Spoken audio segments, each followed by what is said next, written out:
Hello, everyone. I'm Jesus, and welcome to the next episode of the Road to Old School MTG. So this should be a quicker-ish video. I have nearly close to 40 cards to open up, but just in 3 envelopes here. And all of these, save for one, are basically very cheap cards. So hence why this is a shorter video. But I also wanted to kind of like just make a video just on this because, right? So I get definitely sidetracked, by focusing mainly on, the expensive cards, the right, those super iconic cards, Power 9, things like that, dual lands. But, it's good to every now and then highlight cards that are very cheap, but they're still, staples and obviously still have a place in old school, right? So this video is just for cheap cards. One card here, I think the most expensive is just $5, one card. Everything else is just tends to be pennies. And the reason for it is because I basically created all the different variations of my Ernhamgeddon deck that I want, which I'll make a separate video on, going through all the different versions. I kind of introduced some of these versions already in other videos, but I want to put it all in one video to kind of give a good overview of everything that I've done so far. But there's one version of my Ernhamgeddon deck that I still haven't been able to complete with these packages here. It should complete it, which is my budget Ernhamgeddon deck. So as I was creating one, I noticed there's a couple of cards that spots after I remove the expensive cards and replace it with other cheaper alternatives, or just other things that are maybe not alternatives, but still good to include. But there still was a couple of spots open, and the main spot that I noticed open is just on the basic land area, right? So if you're doing a budget deck, most likely than not, you're including basic lands, right? So no dual lands, and there's not that many great other non-expensive lands to pick from, right? Even like City of Brass, that's a great card, but that's like $25.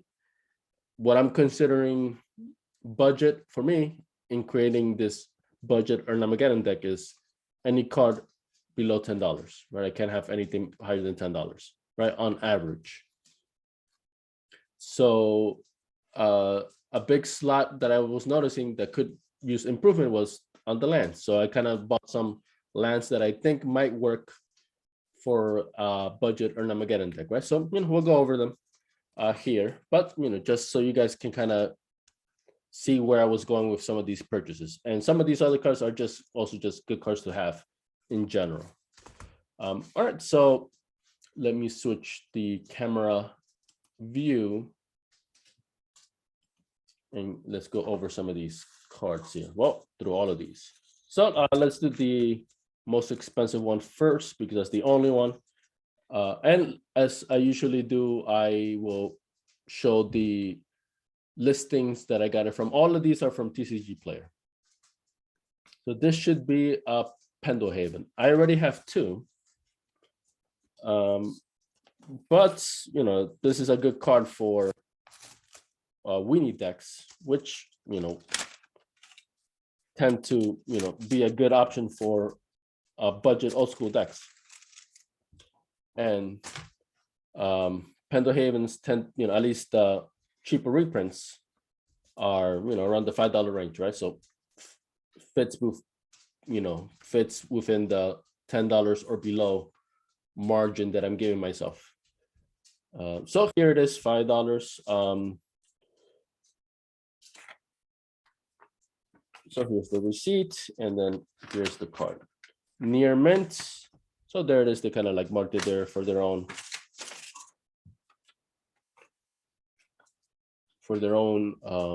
use.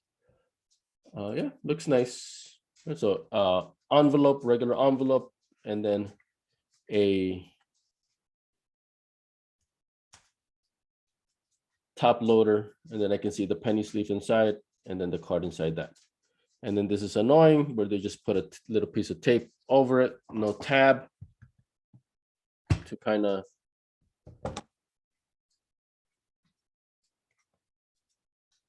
make it easier to remove. So kind of like do this, because I don't intend on keeping the top loader. I have a whole bunch. Okay, there it goes. So there is a penny sleeve inside, but it just was so tight the card just came out. All right, so this is, I believe it's supposed to be near mint, at least it says so on the thing. So I see some lines here, but it could definitely be just from the manufacturing. So this is a time-shifted Pendelhaven. Okay, this camera is it's not giving me a great light actually at the moment. But I have my other one, my up close one. So let me switch to that one.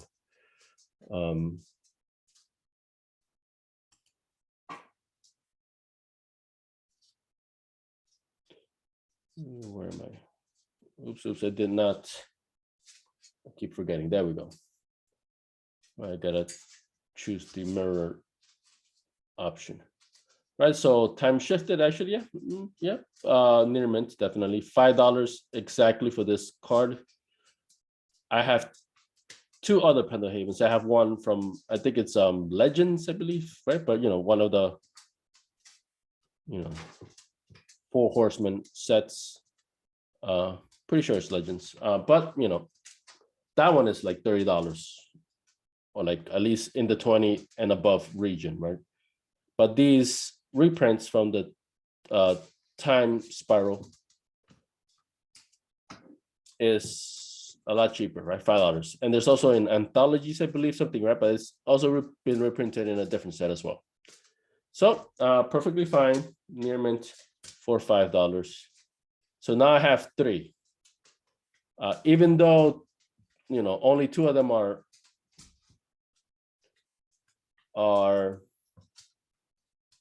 budget, right? $5, and my original Legends one, I believe, that one is, I believe, like nearly 30, right? So only two out of the three fits the budget.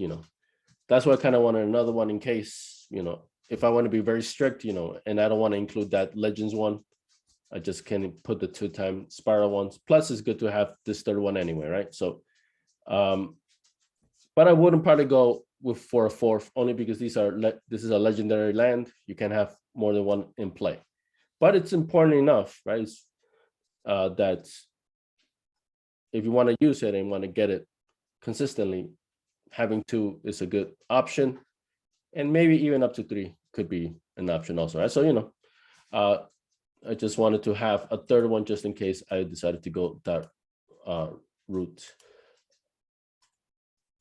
So TCG player, Goblin Card Belcher, I've bought from them before. $5 near mint. I got exactly as advertised. All right. Right, so that's and this one is good, as I said, not I may use it in the budget or Ernhamgeddon deck. Depends what else I put, Parley, right? Because it probably has Llanowar Elves, right? Since I can't use Birds of Paradise, they're too expensive. So yeah, most likely I'll have a couple of these, maybe even three, right? So all three of them, even though that third one is technically over $5, over $10, nonetheless, it's still, the card itself can be had for cheaper, right? So,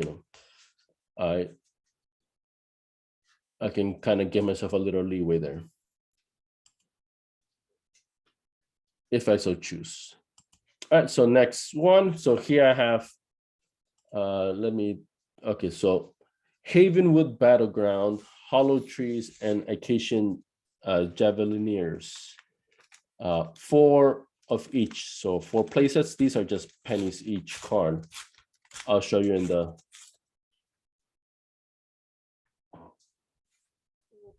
when I show the listing.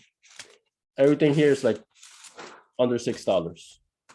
And it's supposed to be in near mint, right? So all from Fallen Empires. So actually, there's a lot of, good, cheap commons and stuff.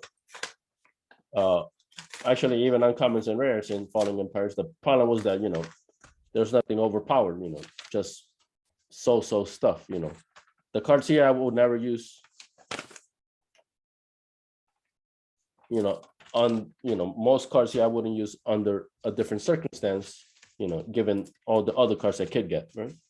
But since it's for creating a budget, budget decks, then that's when these cards could come in handy, right? Under very specific conditions. So it came in some kind of a cardboard, and then didn't even have top loaders, but I guess these did the job. And since there's so many of them packed together, they kind of protected themselves. All right, so not a big deal, especially these are so cheap. Whoa. Okay. 2 here, 4 there. So 6 in each, I guess. 1, 2, 3, 4. Okay, there it is. Yep. 4, 4, and 4. Yeah, they look. First of all, let me double check. Havenwood Battleground 4. Icatian Javelineers 4. Hollow Trees 4. Yep, so just was confirming with what I have here. Yeah, they look. This one kind of has a little neck here. Yeah, honestly, yeah, they're actually it has a little, tiny bit. Near mint, I guess, yeah, it's all right, yeah, near mint. For Falling Empires, a lot of these cards have multiple artwork options. So instead, but that does, made it a bit annoying for me to get one of each. So I just got one of my favorite one, and then I just picked 4 of those. So yeah. So pretty happy. These are definitely in the near mint ballpark. Maybe a couple light play, but that's to be expected from TCG player. If you're serious about getting something exactly what you have, as advertised, right, maybe for a more expensive card, then you should look for a listing that has the actual image of the card in, on it. Okay, so Havenwood Battleground, and starting with this one. This one does have a little bit of a discoloration. If I can get this thing to focus. Right, there it is. So I don't know if that's from playing or it got nicked, because the rest of the card is fine. But, just want to be thorough here.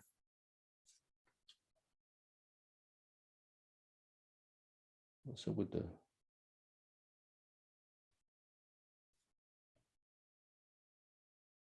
right, so my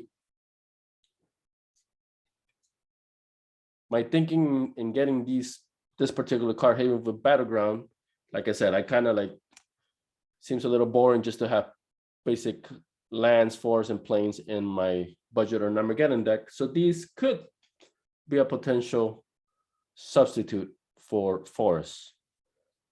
So they come into play tapped. They produce 1 green, but you can sacrifice them and get 2 green, but one time only, right? So, but considering I'm gonna blow up all the lands anyway, that could be a, that could still be a good option. So, like some of these I'm getting just to, just to have the option.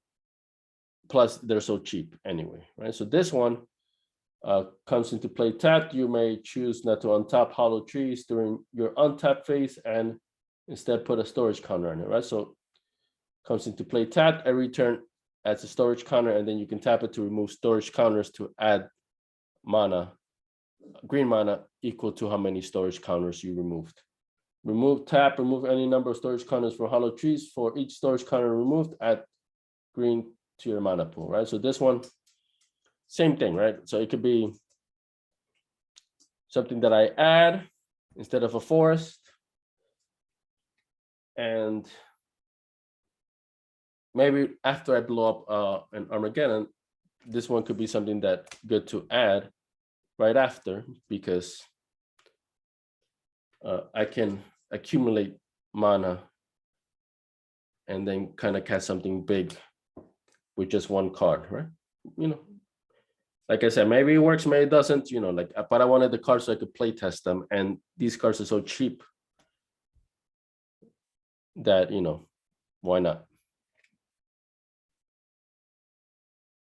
Right, and if maybe I don't use it for this particular purpose, I might use it for a different purpose.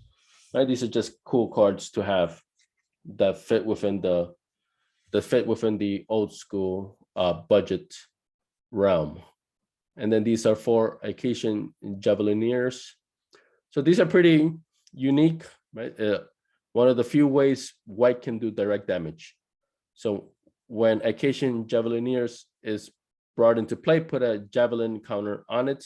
Tap, remove the javelin counter to have Icatian Javelineers deal 1 damage to any target, right? So it gives, so it's direct damage from white, and it doesn't cost anything extra other than the initial 1 white, but you still get a creature also, right? And then this fits nicely with the Pendelhaven, because then as a 1/1 creature, the Pendelhaven can make it more interesting and buff it up.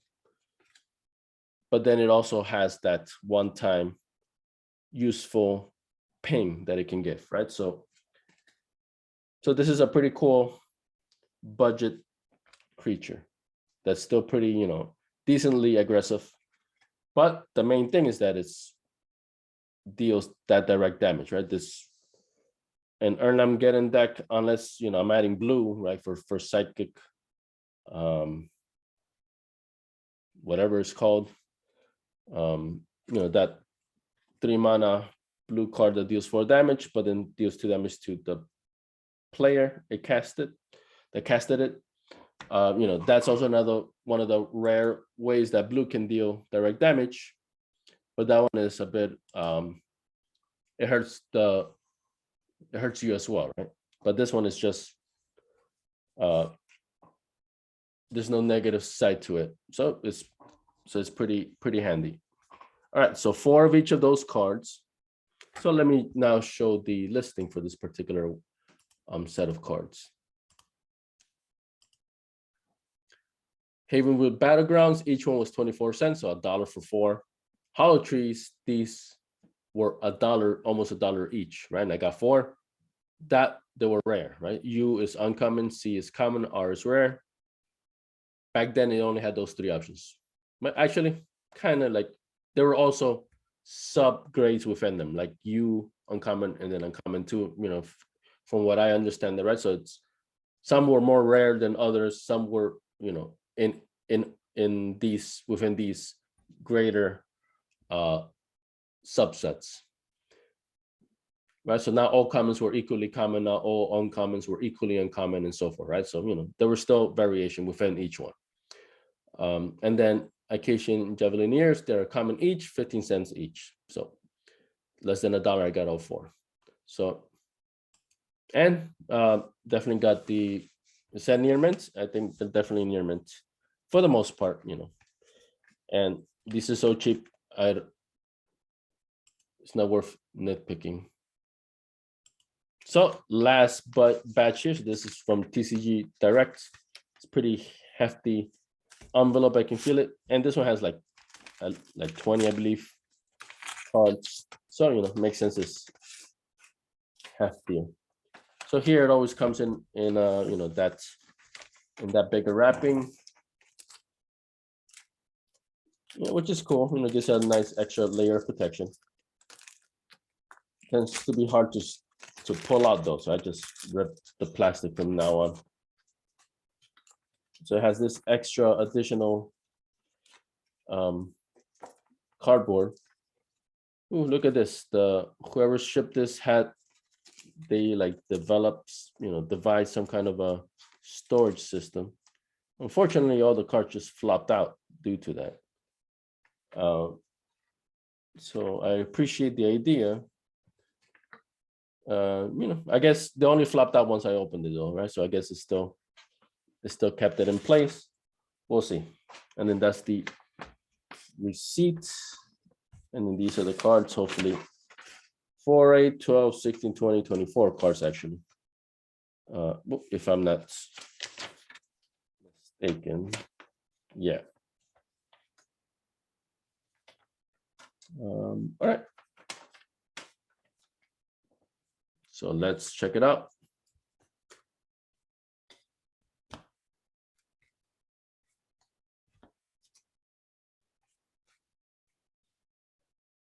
So 4 Spirit Links from 4th edition.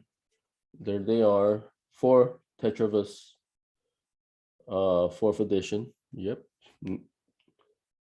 Near mint, seems like it. 4 Icatian Store near mint. 1, 2, 3, 4. 4 Ruins of Trokair near mint. There they are. 4 Stormseeker near mint. Chronicles, and 4 Eolepile, if I'm pronouncing that right. These are like played from Falling Empires because these are the most expensive ones. But yeah, these, yeah, like played honestly is bordering on near mint also. So 4, 8, 12, 16, 20, 24 cards. So might as well just show the listing now.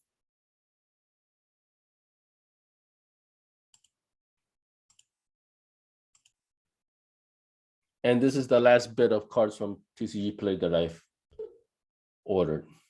So the Eolepiles are $1.29 each, and these are in light plate condition, right? So better condition, I think, there were quite a bit more, right? But, I didn't care enough to get anything in better condition. But I didn't want something horrible either, right? So light play was the highest I was willing to go, given the price. But honestly, they came out pretty good. Light plate, they're at least light plate, maybe even better than that. So 129 each, they're actually rare. So this is pretty handy because it's direct damage in artifact form. So and it's low casting cost. So it's can fit in any deck. It tends to be in weenie decks a lot because once again, especially like green or white, something that traditionally doesn't have direct damage, these tend to be pretty handy for those. All right, so then the Icatian Store, these are actually rare. Can you believe that these are rare in Falling Empires? Right, that's why this set is not so good. The red cards are will be uncommons in any other set. But they're 50 cents each, basically. And I got 4 in near mint. So this is the same as the other card, but this one gives you, if you keep it tapped, it builds up storage counters that you can use to get white mana instead. So I got basically for both green and white, if I'm not mistaken. Ruins of Trokair, 25 cents each. So I got 4 near mint. Same thing, these are the equivalent for the green ones for where it comes into play tapped. It gives you 1 white every time, as you tap it, but you can sacrifice it for a one-time effect of 2 white. And once again, considering I'm just going to blow up all the lands, that's okay. And that could still give me some ramp since I know I'm just going to blow up the lands anyway. So, good option to have, I don't know if I'm going to use any of these, honestly, but I wanted at least to have the option. And even if I don't use it for my budget Ernhamgeddon deck, maybe I use it for something else, right? Just a traditional weenie deck. May I use these for that also, right? 4 Spirit Links from near mint in 4th edition. I think they may have been in other editions also, other sets, but a bit more expensive, and I just, wasn't willing to invest more than that. Yeah, but yeah, seems fine. 4 Storm Seekers near mint. So Icatian Store and Eopiles are rares. The other ones, these have been uncommon Storm Seekers. So one of the ways that green can deal direct damage to a player, but it's like it depends on how many cards the player has to an opponent, how many cards that opponent has in hand. It's a weird card for green, honestly. Green nowadays, green doesn't care about how many cards you have in your hand, or the opponent, at least the opponent, right?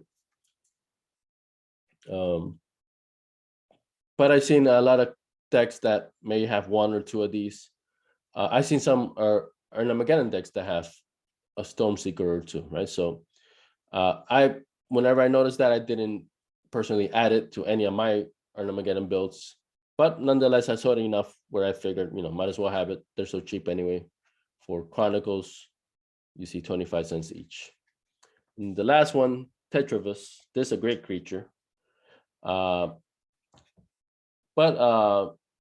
like this, I'm just getting it just to have, because it's a very good old school staple. But I don't have any plans for it at the moment, and that's why I didn't want to get it in a revised or an older set.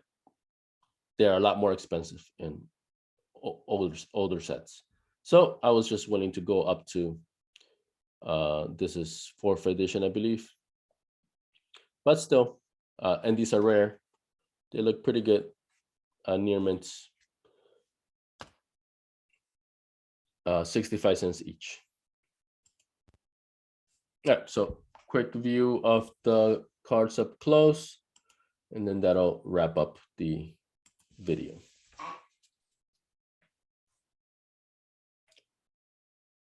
So 2 mana. It's an artifact. You tap it and pay 1 more colorless, sacrifice to have it deal 2 damage to any target, right? So even in today's time, it's could be handy because it can even deal direct damage to planeswalkers, right? Any target. You can target your own stuff if need be. So it's pretty versatile all around, right? Especially, and of course, it's an artifact, so it can fit anywhere.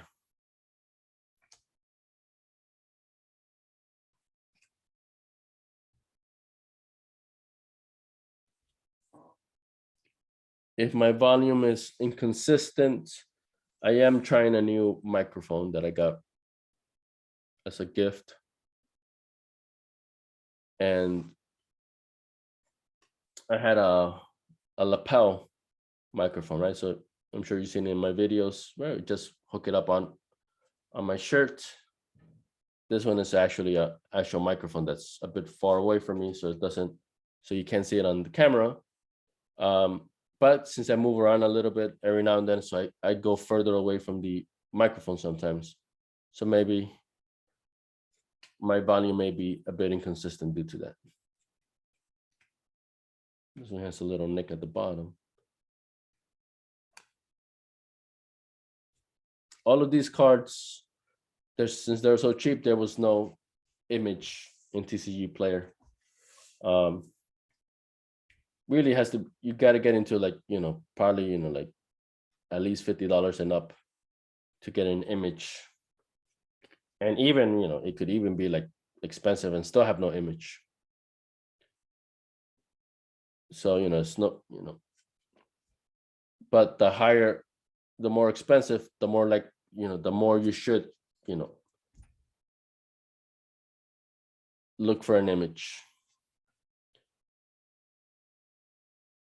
That way you don't leave it up to chance, especially for TCG Player. I'm reading more and more, it has a reputation, it's notorious for sellers giving cards in not the condition that they were stated, which is which is upsetting because I actually really like TCG Player. All in all, I think it's better than eBay. If it wasn't for that issue, right? I mean, you have that same issue in eBay, right? Where I've definitely had that happen where a seller states this card is a near mint or whatever, no picture, just a stock photo. I order it and it's not near mint, right? So, it happens on eBay too, right? But I'm just saying, eBay is, it's not exclusive for, card games, it's for everything. TCG players exclusive, for this kind of hobby. Yeah, here you can see the scratches on this one. So that's why you would think, they'd be more serious about being true to keeping true to their listings, but that's not the case there either.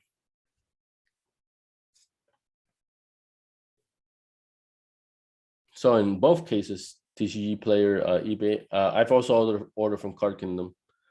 It's rare because from the prices that I look, it tends to be, in general, has been, tends to be the more expensive one. In general, like I said, every now and then I got the best price on Card Kingdom, but it's only been like a handful of times. And usually for pricier items. But these kind of cheap things or even more expensive things, TCG players good for everything, from the very cheap to the very expensive. But as I said, it can be inconsistent, right? Especially on the cheaper stuff. So if that's something if it's cheap, I don't care too much, as long as it's in the ballpark. But when it gets a bit more expensive, definitely I care, and then that's when I become upset with the website and particular sellers. I guess the website is not to blame too much. I won't say not completely to blame, because I'm sure the company knows that it has this reputation, right? And I'm sure it could do something about it. It's choosing not to, or at least not seriously enough where it's actually anything's being changed. But in the end, it's it's the individual sellers that are doing it, right? So if it's cheaper stuff, doesn't matter to me too much. But for somebody else, it might matter more. So keep that in mind if you're purchasing from anything, whether it's eBay or TCG player or whatever, I wouldn't even say you're likely, you're gonna get cards that are not as stated, guaranteed. And not even like sooner or later, like sooner instead of later, that'll happen to you. So it's unfortunately seems like it's just part of the experience of being an old school player. But hopefully it's just for the cheap stuff, and then you should definitely complain if it's something more expensive. All right, but for this cheap stuff, like for the most part, I got pretty decently near mint stuff. The Aeolipiles, that's how it's pronounced. They look pretty good, actually. They look near mint. So, and some other ones that say near mint don't look near mint, right? So it's a little, like as I was saying, it's a mixed bag. But all in all, these were pretty decent. So now I'm pretty excited to try these out and see if I can come to a close for my budget Ernhamgeddon deck. I've completed every other version, the expensive versions, basically, right? So now it's just this final one. So, but these were the cards that I was waiting for that. I do have a couple of very expensive cards, or at least more expensive cards coming in. So I'll be making another video for those to come. And some of those cards are special case, so I'll explain that. But that's for the other decks. This should be what I needed for me to complete the budget Ernhamgeddon deck, so I'll get to that. And once I get the next shipment of cards that have the couple of cards I need for my pricier Ernhamgeddon decks, And then I'll make those final substitutions for those decks based off the cards that I get from the next shipment.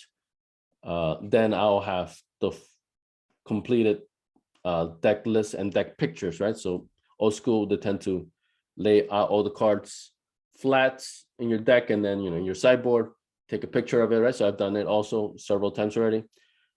But I don't tend to show it because every time I do it, then I get a new idea, right? Or like oh, okay, like I'm putting this card because like this, the card that should be there in this slot is too expensive. But then like I just convince myself to get the expensive card anyway, and then I got to take a whole new picture all over again, right? So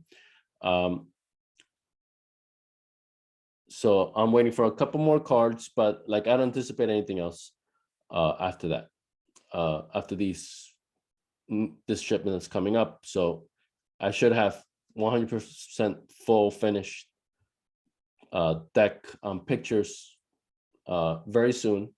So that way, just to give an overview of what I have, what I've created, and the different things that I can, me personally, I can use to play in old school. All right, so I'm going to leave this video up to here for today, and I'll make the changes to my budget deck, and I'll show the results once I have that ready. Thank you for watching.